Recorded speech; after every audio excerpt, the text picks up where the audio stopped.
All right, Shabbos, say good morning. Good morning. Let us begin a lot to do today. Baruch Hashem, an incredible daf. Begin by thanking our sponsors, to thank our Talmud Torah sponsors for the month of Iyar. Stephen Tarizin for dedicating all the Shurban Rashos this month in honor of their newest grandson, Matan Shmuel Aaron. We hope that in the merit of our Talmud Torah, he will grow to be an incredible Ben Torah. Mekadeshim Shemayim Ameh ve'esrim shanim tovos. So with that, let us begin. Today's daf is Chaf Vav 26, and we are picking up on Chaf Hamad Beis 25b, 3 lines up from the bottom. So if you remember again, we're dealing now with an interesting statement. You know, I think Rabbi Richter mentioned this on Shabbos, that in this particular chapter, all of the Mishnayos are bunched into one Mishnah, right? So that's why all of the Mishnayos of Parak Dalid are actually all contained in that opening Mishnah of the Parak. So if you remember again, we're talking about now, Rav Nachman said that an islandess is not subject to the halachos of Sotah. So the Gemara says, Meisvei, so raise a kash on this. If a person delivers a kinui, right, a warning, ultimately again to his arusa and to his shomeras yavam, ad shelo kinsa nistra. So remember again, we spoke about yesterday that halacha l'maisa, you can go ahead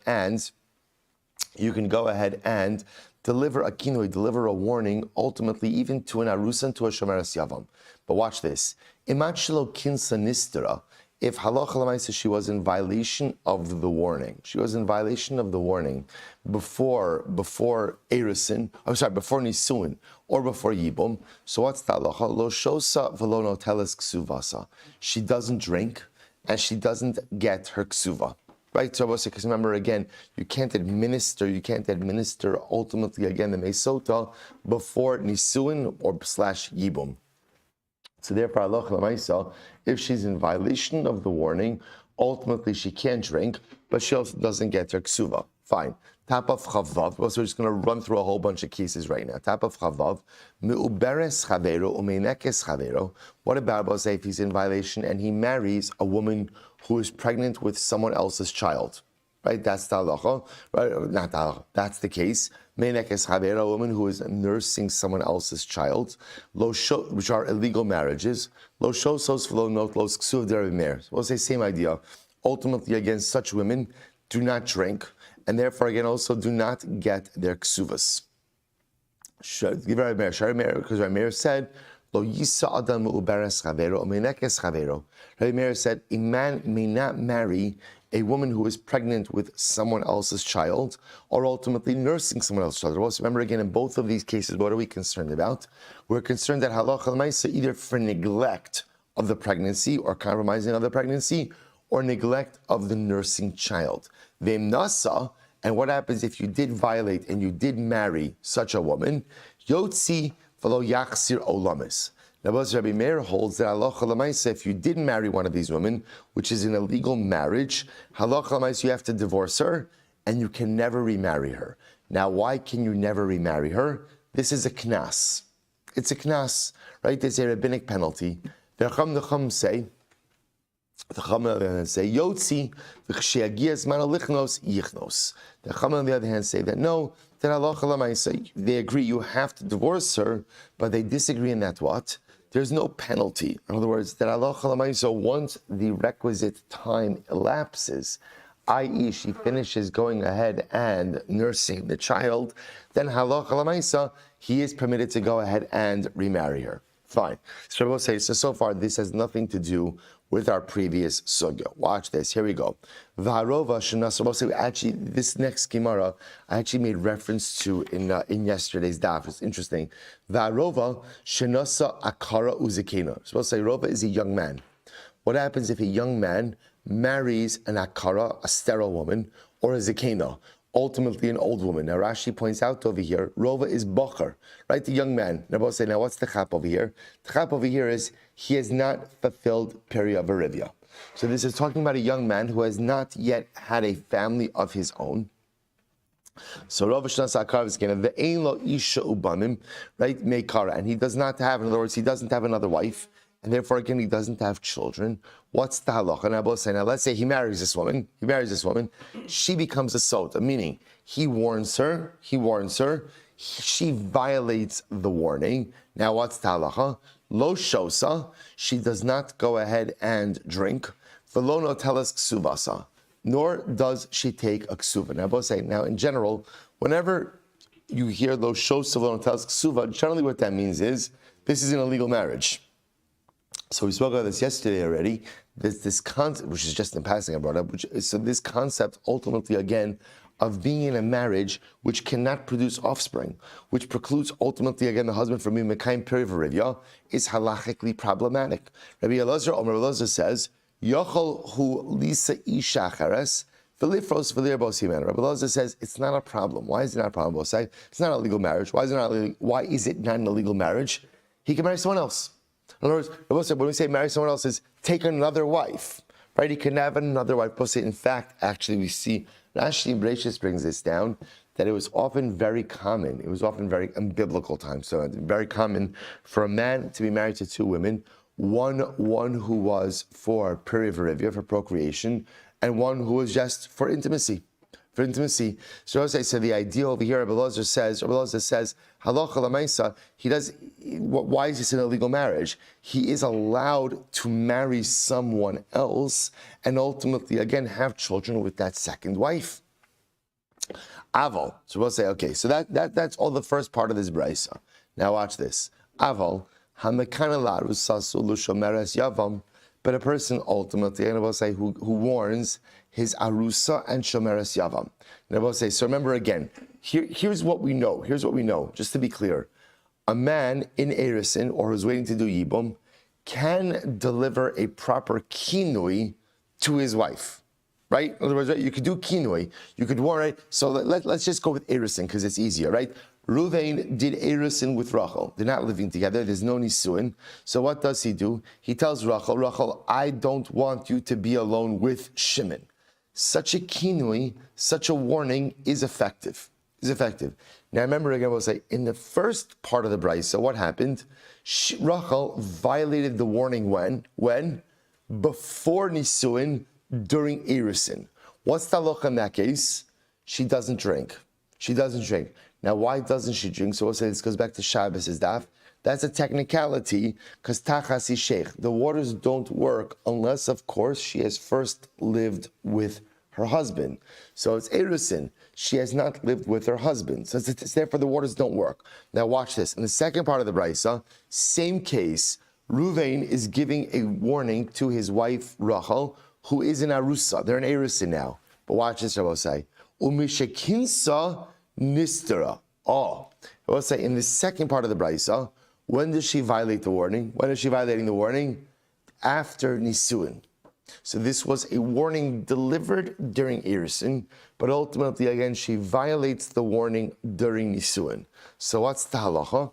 O shosa olono tells ksuvasa. So we'll say it's actually interesting. So in this case, this is a regular Sotah case. It just happens to be, interestingly enough, the warning was delivered during erisin, but as long as the seclusion, the stira, was during nisuin, it triggers a regular Sotah situation. Therefore, halacha l'maisa, she's a Sotah, or she's in the parish of Sotah, and therefore she has a choice. Either what? Drink, or get divorced without a ksuv forfeiture. Fine, next. Mi'uberes u'meinekes atzmo. So it's an interesting case. This is, if Reuven's married to Rachel, and Rachel is pregnant with Reuven's child, or Rachel is nursing Reuven's child. So what's the halacha? O shosa olono tells ksuvas. And we'll say now she becomes a Sotah. Same case, he warned her. She violated the warning. So now we'll say, what's the halacha? Either she drinks or she gets divorced without a ksuva. Now we'll say, now what's the chiddush in that case? So Rashi points out the chiddush in that case is we don't say wait for the child to be self-sufficient. In other words, we'll say you might have thought that when a woman becomes a Sotah, if she is pregnant, maybe we say, you know what, let her have the baby, and then we'll deal with the Sotah situation. Or if she's nursing, let her finish nursing the child, and then we'll go ahead and deal with Sotah. Kamash Malon, no. Kamash Malon will say that what the Bryce is teaching us is, if she becomes a Sotah, we deal with that right then and there, recognizing full well that's what? This could have a detrimental impact on an unborn child, or ultimately, again, on a nursing child. We recognize that, but the Sotah process must proceed now. Incredible. So the Gemara goes weiter. And what happens if a young man marries a woman who is sterile, or a zakena, or an older woman, neither could have children? Rabbi says he has a second wife, and with that second wife, he has children. So Rabbi say, and then either the akara or the zakena becomes a Sotah. Oshosa olo noteles ksubasa. Either ultimately again she drinks, or she gets divorced without a ksubas. So again, pointing out the Bryce has two parts. So if you notice again, essentially, right, the first part, all the cases in the first part are re-outlined in the second part, just with a little bit of a twist, which makes them eligible for the Sotah process. Incredible. Eishes mamzer the mamzer. So we'll say ultimately again, if a woman is married to a mamzer, right? Which means that if you have a mamzer couple, right? The mamzer couple, ultimately again, she too could be subject to the Sotah process. The Eishes Nisin, we'll ask exactly what the chiddush of that is. Eishes Nisin linisin. Same thing as we'll say if you have a Nesina who's married to a Nisin. Also, we've spoken about the Nesinim a number of times, right? The Nesinim ultimately, again, were these individuals, again, kind of like the Kusim, whose conversion was subject to some level of dispute. So, but in any event, again, the wife of a Nesin, who's married, right? The wife of a Nesin is also subject to the Sotah process. Ve'eshes ger, ve'eved meshuchrar, va'ilinis, and we'll say ultimately, again, the wife of a ger, right? The wife of a ger, or the wife of an emancipated eved. They will say, what is essentially in halacha, an emancipated eved, an ev meshuchrar, has the same status as a ger, as a convert. So we'll say these women ultimately again are subject to the Sotah process. And we'll say here it is, va'ilinis. And an islandess is subject to the Sotah process. O shosa, either she drinks, o lono teles ksuvasa, or she doesn't get her ksuva. So we'll say that was a very long brisa just to get to that last line, which tells us that what? An islandess does drink. So therefore, I will say that directly contradicts Rav Nachman, who said on the top of Chav Hamid Beis that what? An islandess does not drink. So what's going on over here? To which the Gemara says, Katani miha, islandess. So what do you see in the Brisa? The Brisa says an islandess is subject to Sotah and does drink the Sotah waters. To which the Gemara says, Tiyufta de Rav Nachman. It obviously is a refutation of Rav Nachman. So how would Rav Nachman respond? Rav Nachman, no. Tanoihi. No, 1 second. Hold up. This is a machlokes tanoim, whether or not an islandess drinks. Va'ana da amri ki hai tana. Rav Nachman says, I happen to hold like the following tana. What does the tana say? Tisanya, Rabbi Shimon Elazar says, islandess lo shosa velo no talas ksuvas ksuva. Rabbi Shimon Elazar says an islandess, so we'll say, so remember again, an islandess is married to a man, right? Let's say Rachel is an islandess married to Ruvain. Ruvain warns her not to be alone with Shimon. Rachel is in violation of that warning. Stira. So now we'll say, so Rabbi Shimon Elazar says, what's the halacha? She cannot be given the Sotah waters, and therefore, velo no teles ksuvasa. Therefore, what ends up happening? She gets divorced without a ksuba. Now, we'll say, now, why can't she drink the Sotah water? Shenemar v'niksa v'nizra zera. Because Rabbi say by the Sotah, what does the pasuk say? V'niksa Rabbi means if she's innocent. If she's innocent. So what happens if she's innocent? V'nizra zera. Interestingly enough, the waters themselves almost act like a fertility treatment, right? And ultimately cause her to conceive. So we'll say, what does this mean? So therefore, what do we dash in from here? Mishadarka lahazriya. So we'll say, what you see from here is who is subject to the Sotah process? Only a woman who is in the parsha of pregnancy. Yotza sazu she'in darka lahazriya. Ultimately, this comes to exclude an islandess. So I will say, now it only excludes an islandess. For example, it doesn't exclude a zakena, and it doesn't exclude an akara. Why not? Because these women are in the parsha of pregnancy. What do you mean by the parsha of pregnancy? Physically, right? They have the physiology, right? The physiology in order to be able to conceive. The islandess is in a different parsha because the whole chap of an islandess is she lacks the reproductive organs. So Lamais again, Rabbi Shimon Elazar says, if a woman is not in the parsha of v'niksa V'nizra azera, she doesn't go ahead and drink the mei sotah. So it's a technicality. It's a technicality. Therefore, again, Rav Nachman says it's a machlokes. It's a machlokes tanaim about whether or not an aylinus is subject to the halachos of Sotah. And therefore, again, I hold like Shmuel Silber who says that she's not. Incredible. For Rabbanon, high viniksav in Israel, zera my avile. What do the Rabbanon do with this pasuk? Right, remember again, so the Rabbanon hold that an aylinus is subject to the halachos of Sotah. So what do they do with this phrase, viniksa, vinizra azera? So it was incredible. My avile is incredible. They use it for the following. V'niksa v'nizra zera. So what does that come to? Listen to this. Shimhai sakara nifked. That's Tiv Rabbi Akiva. So Rabbi Akiva says something amazing, that the Sotah waters actually had a profound effect, which is that if a woman was unable to conceive, the Sotah waters would help her conceive. Incredible. So let's listen to this. Rabbi Shmuel. Rabbi Shmuel says, Rabbi Akiva, do you understand what a Pandora's box you're opening up? Watch this. Imkain yistiru kol ha'akaros v'yifkidu. We'll see what's going to happen. So we'll say, remember again, we'll say infertility is an incredibly, incredibly painful experience. So if a woman knows that the truth is there is a guaranteed fertility treatment, so we'll say, what is she going to do? She's going to make herself a Sotah. And we'll say, by the way, it's also very easy to become a Sotah. I mean, not very easy to become a Sotah.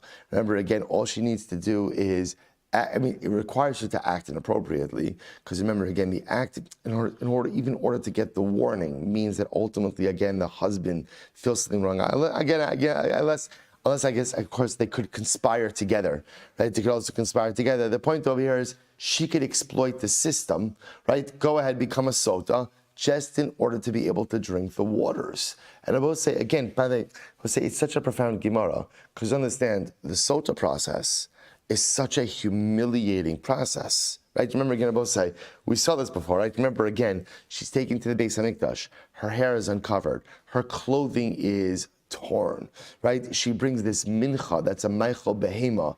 Everyone's watching. I will say, you see something amazing. You see, by the way, how strong that desire is for a woman to have children, and how at the end of the day, ultimately, again, she'd be willing to do anything and everything for the ability to go ahead and have a family, even subject herself to this debasement, even subject herself to this embarrassment, to this humiliation, to this pain. I would say it just gives you a little bit of an insight into the window of the pain of those struggling with infertility and the sensitivities. I would say, in general, just a sensitivity. You never know in life, in general, you never know what the person next to you is struggling with. And I would say kind of like innocuous statements, like a person complaining about having to drive their children's carpools. Right? Carpool is incredibly annoying, right? I'll say, but you never know. You see that within earshot of someone struggling with infertility, and that person thinking to themselves, I would quit my day job to go ahead and, which sometimes you feel like you do have to quit your day job in order to drive all the carpools, right? I always say, but lamaisa, right? A person overhearing this, or a person, like, sometimes I will say, also, like, it's normal. A person has a difficult day with their kids, so just complaining about their kids, like, again, a person just has to always bring a sensitivity. You never know what someone else is struggling with, what someone else is dealing with. And I will say, you see that infertility is such a painful process. There's a havamina that a woman would make herself a Sotah in order to be able to conceive and have children. That's the lengths that a person would go to. So Yishol says Rabbi Akiva, if that's the case, that the Sotah waters ultimately again could cause a woman to conceive, aren't we worried about exploitation? And then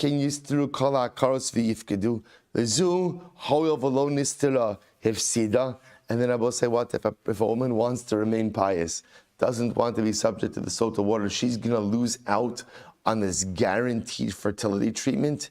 So therefore, again, Rabbi Shmuel disagrees with Rabbi Akiva. He says it can't be that the Sotah waters are a fertility treatment, right? And if you were unable to conceive, suddenly you're able to conceive, because otherwise you're setting yourself up for the exploitation of Sotah waters. Rather, what must it mean? What does it mean ultimately? Again, when the pasuk says if she is innocent, that nizra zera means seed will be sown. Shem haisi yoledes b'tzar yoledes berevach. We both say what it means is if normally she had difficult pregnancies, as a result of the Sotah water, she'll have easier pregnancies. Nekevos yoldim zecharim, and if she only had girls, now she'll have some boys. Kitsarim yoledes haruchim, she had short kids, now she'll give birth to tall kids. Shchorim yoledes levanim, she had children who are not so good looking. Right now she'll have children who are good looking. Right? So that's lashon about that. That's lashon of shachar lava. Shachar lava doesn't have to mean black and white. Shachar lava means not so good looking, challenged, and now she'll have good looking kids. So I just want to point out. So let's pause here just a second. So now remember, how do we get into this whole discussion? All of this began with a statement of Rav Nachman. What did Rav Nachman say? That an islandess is not subject to the Sotah process. The Gemara brings down this entire brayso and this entire discussion was just to dispute that one statement. Because remember again, the bottom line of the brayso was that no, halach l'maisa, an islandess is subject to the Sotah process. So we'll say, how do we reconcile it? Very simple. Say machlokes tanoim. Machlokes tanoim. And interestingly enough, what is the machlokes tanoim based on? It says, what is the machlokes tanoim based on? The way you dash in one phrase in a pasuk, v'niksa, v'nizra zera. Literally translated, v'niksa, like nake, she'll be innocent, v'nizra zera. And nizra zera means literally, the seed will be sown. What does that phrase mean? So I will say, so Rabbi Shmuel will say, Rabbi Shimon ben Elazar says that Allah means that it tells you that only a woman who is capable of conceiving ultimately goes ahead and is subject to the Sotah process. Therefore what? An islandess who is incapable of conceiving is not subject to the Sotah process. Rabbi said, and now Rav Nachman says, I hold like Rav Shimon ben Elazar, and that's how he excluded islandess from the Sotah process. What about those who say that an islandess is subject to the Sotah process? What do they do with this pasuk of v'niksa v'nizra zera? So this is machlokes now Rabbi Akiva and Rabbi Shmuel. Rabbi Akiva says it teaches us that halacha l'maisa, if she had an inability to conceive, ultimately she's able to become pregnant.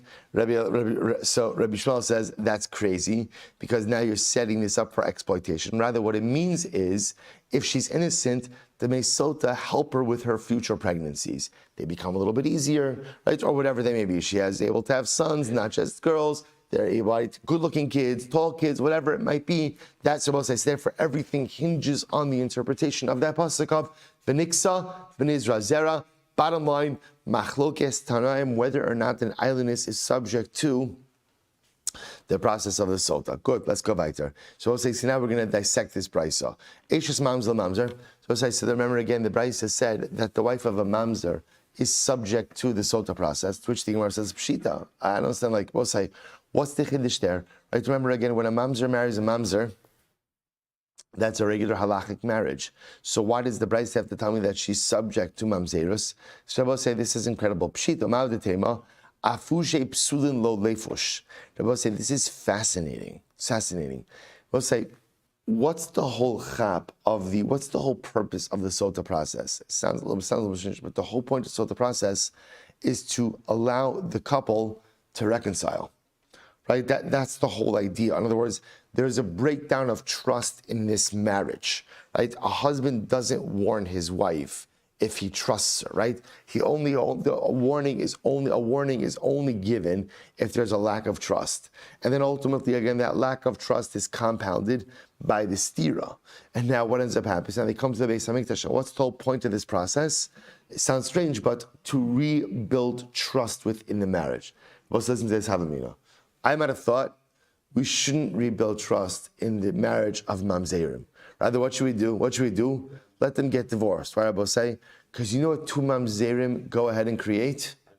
Rabbi say, by the way, It's also a good lesson in life in a hashkafic sense as well, right? When you have two parents who are both mamzerim, right? Chances are their kid's going to be mamzerim also. As I will say, if you want, in other words, and I mean that not in the genealogical sense, but in the midos sense.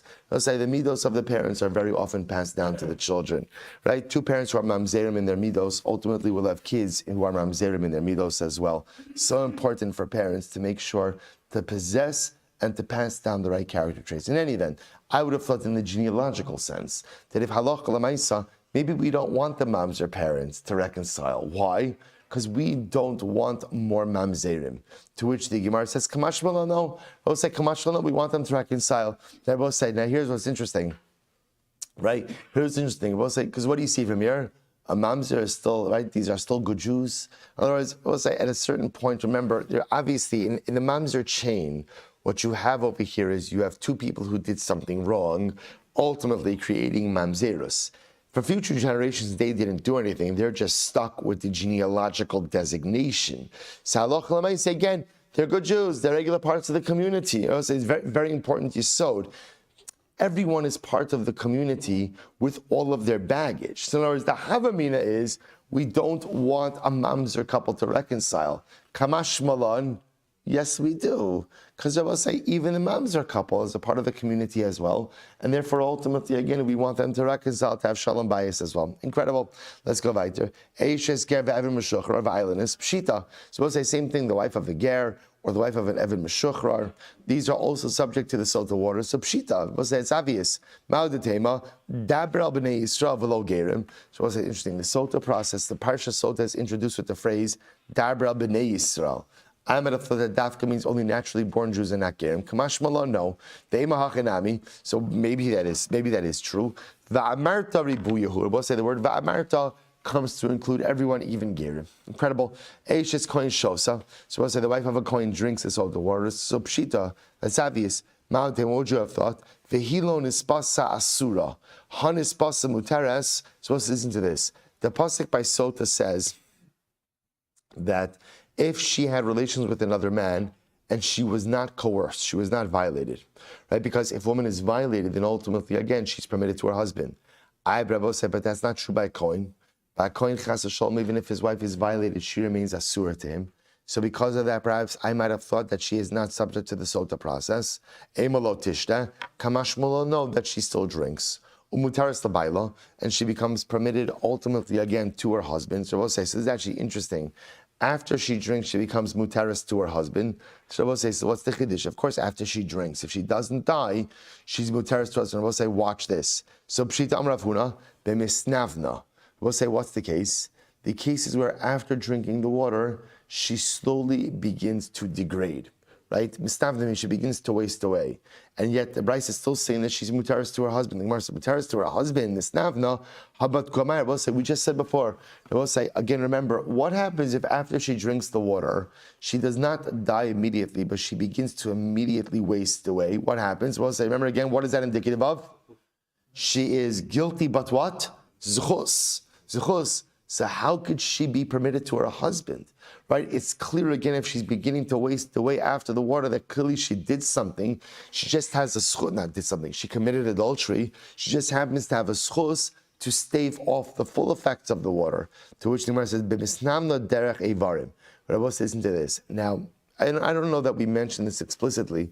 I will say when we have a schus, when we have a situation of a woman who committed adultery, but a schus that staves off the effect of it, I will say she begins to waste away specifically by her stomach and her thigh. The effects of the water are felt immediately in those two areas of the body, as those are the first areas of contact, ultimately again for bia, for relations. We're talking about a case where she drinks the water, I will say, and after drinking the water, she suffers a health setback, but in other parts of her body. Other parts of her body. So we'll say, Ma'odetema, Hazanui Zanoi, Vahadlobat Kwamaya, Kiachishundva Zanoi. I might have thought that maybe again, really, she suffered a health setback because of the waters, right? And the reason ultimately, again, The reason ultimately she's not suffering the health setback by the thigh and by the stomach is because, again, maybe there was something different. Maybe, again, she was somewhat coerced into this adultery. Maybe there was something mushuna about it, to which the Gemara says, this is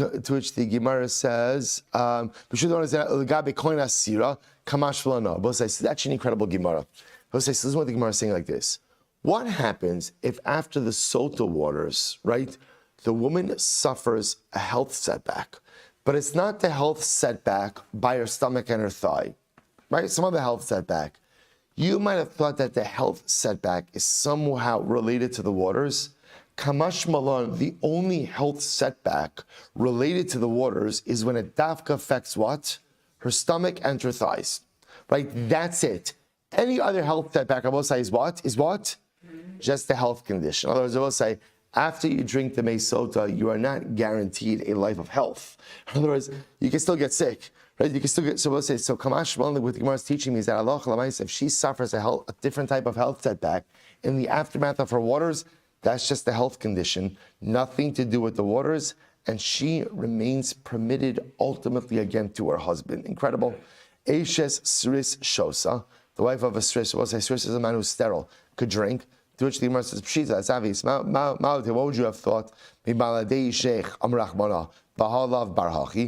supposed to say again? Remember, the pasuk says that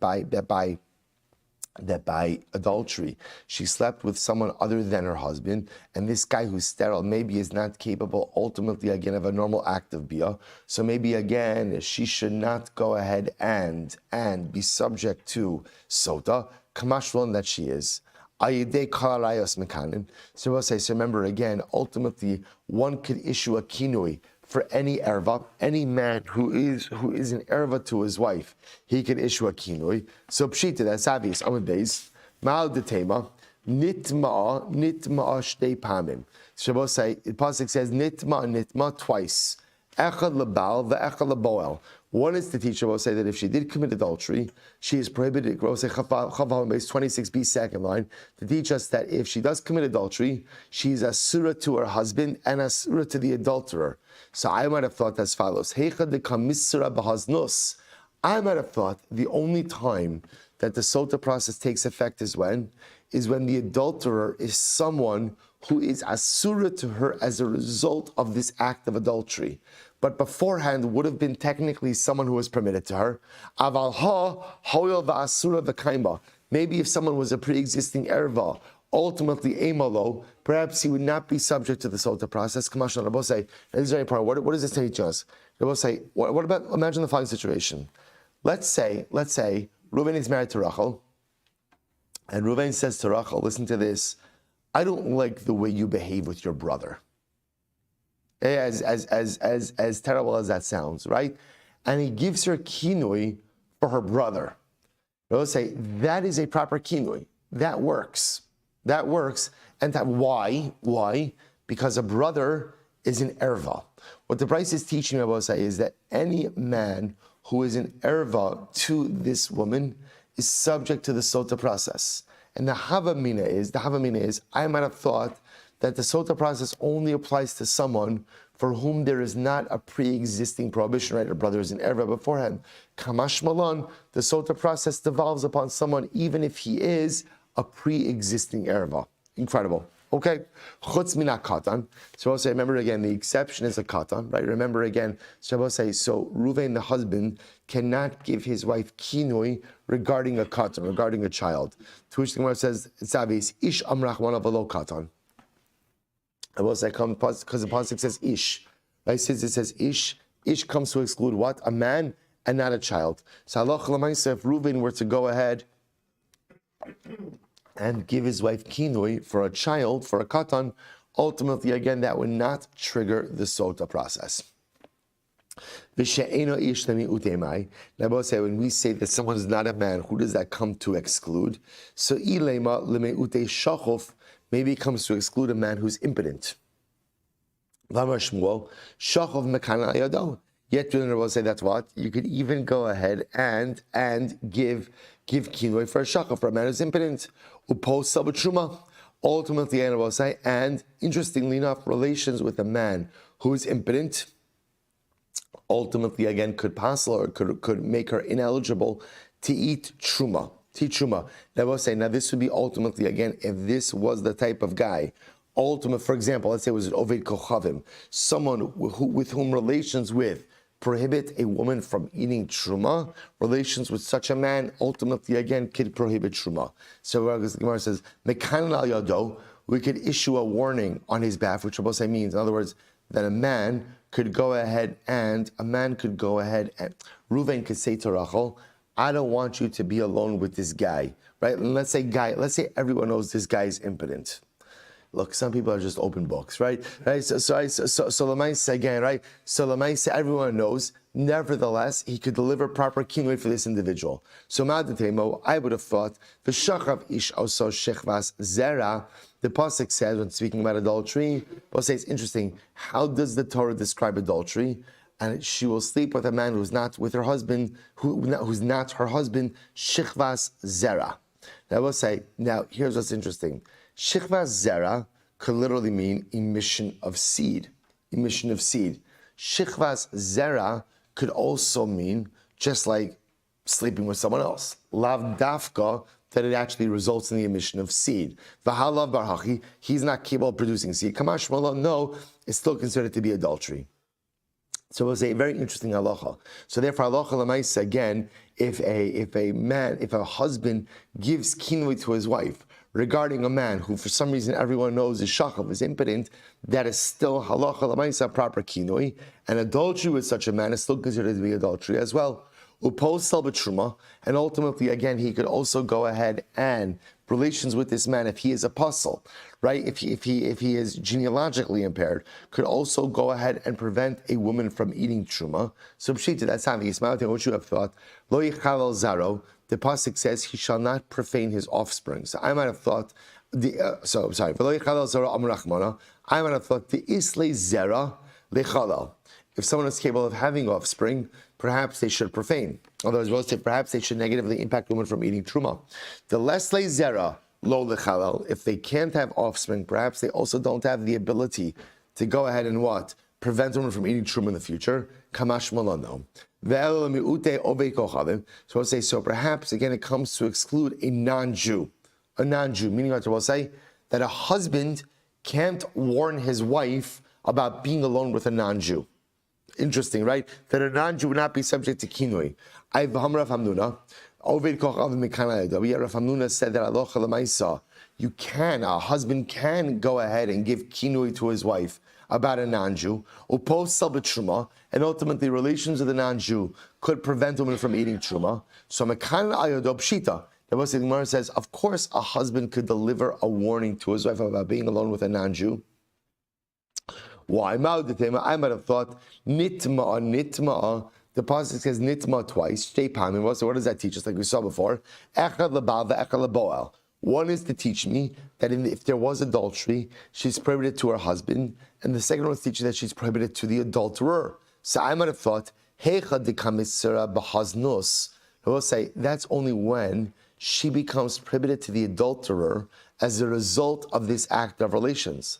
Aval ha, when it comes to a non-Jew, hoil va'asura v'kaimar. But remember again, she is already prohibited to him. Why is she already prohibited to him? Because he's not Jewish. So I might have thought, aval ha hoil va'asura v'kaimar emalo. I might have thought that perhaps he is not subject to Sotah process. Kamash Rabbi says, this is very interesting. The Gemara is saying that a husband can in fact warn his wife about being alone with a non-Jew, and that would ultimately go ahead and trigger the Sotah process. Uposel truma, and relations with a non-Jew could prohibit a woman from consuming truma. So pshit, that's obvious. So what would you have thought? Ma'odetema ubas kohen kisiya leish zar amarachmana. Pasuk says, and if a bas kohen will marry an ish zar, we'll say, remember again, just to frame this correctly, bas kohen literally is a daughter of a kohen. As a daughter of a kohen, what can you eat? Truma. Now what happens? She gets married to an alien man. Who's an alien man, so to speak? Non-kohen. A non-kohen. What's talacha? So we'll say, so that's when she can't eat truma. So we'll say, by the way, so the bar havia in, the lav bar havia lo. I might have thought to both say, It's only relations with a man with whom she could technically marry that render her unfit to eat truma. But relations with a man who cannot impact her marital status, i.e., a non-Jew. Right? You cannot halachically marry a non-Jew. So I might have thought that halacha l'maisa, it wouldn't passel her from eating truma. Ultimately, we'll say, what do we learn? We learn that no, relations with a non-Jew still prevent the woman from eating truma. Mid Rabbi Yochanan. We'll say, what do we learn? That's from Rabbi Yochanan. Dam Rabbi Yochanan, Mishram Bishmal, Minay Ovi Kochavim, Ve'evet Shabo, Al Kohanes V'alaviyah, Ba'bas Yosh Havasluah. It was very interesting. From where do we know that in Ovi Kochavim, an Eved who had relations with a Kohanes, or a Leviah, or a Bas Yisrael, that they prevent her from eating truma? I will say, now, what I want to point out is these three cases over here. One is talking about a case of a Bas Kohen who has relations with one of these men, let's say an Akum, right? She can no longer eat Truma. They both say the other women, if they have relations with an Akum, even if they subsequently marry a Kohen, they can't eat Truma because they can't really marry a Kohen. We'll see what I'm just about. Shnei Amar, Ubas Kohen kisiya amana ugrusha. The pasuk says, if a Bas Kohen, now this is an interesting case, another case. A Bas Kohen goes ahead and marries. A Bas Kohen goes ahead and marries. So we'll say, so now what happens? And now let's say she marries Yisrael. After she marries, what happens? Her husband dies. So what's the halacha? If there are no children, she is permitted to go back to her father's home and consume truma. So I'll say, what do we learn from here? Mishi yeshla almanos ugerishin. What situation allows her to go back to her father's home if there's no offspring to consume truma? What type of marriage? Only the type of marriage which results in legitimate almanos and gerushin, i.e. legitimate marriage. Yotzu ovi kochav ve'eved she'ein lo almanos ve'gerushin. But Rabbi say this comes to exclude a case of where she had relations, ultimately again with an Oved Kochavim, or she was married to an Oved Kochavim, where even if that marriage ends, halacha l'maisa, she can never again consume truma. Whereas relations with an akum prevents a Bas Kohen, for that matter, any other woman from ever going ahead and eating truma again. Ve'ela lemi utemai. So Rabbi says, so therefore, what does it come to exclude? So Rabbi says, I just want to point out. So it's interesting. We're just trying to figure out who is it that is excluded from the Sotah process. So it's not an akum, because apparently, again, a husband, we'll talk about this more, but a husband can warn his wife against going ahead and being alone with an akum. Not only that, I will say, but by the way, a second halacha, relations with an akum preclude a woman from ever eating truma.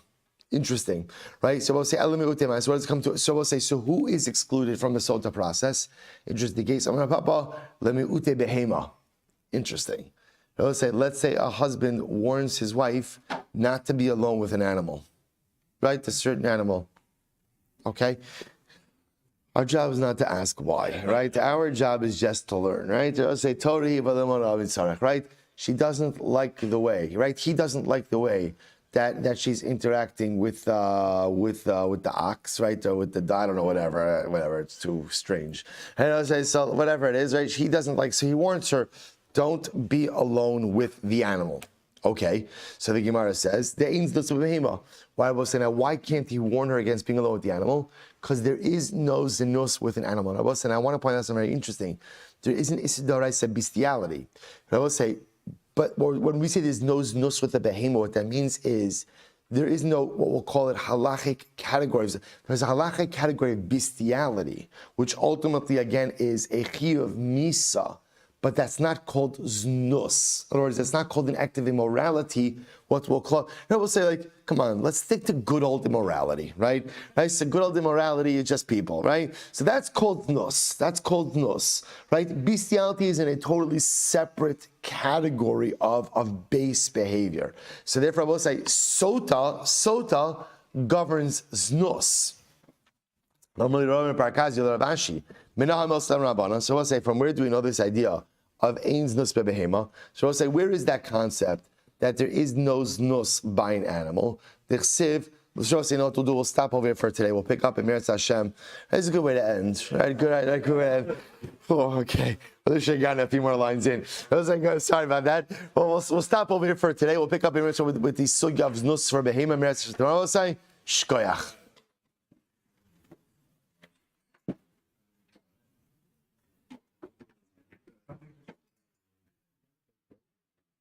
I know it says like that the Sotah becomes pregnant afterwards.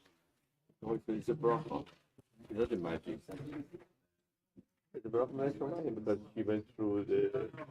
You were saying that if she didn't, if she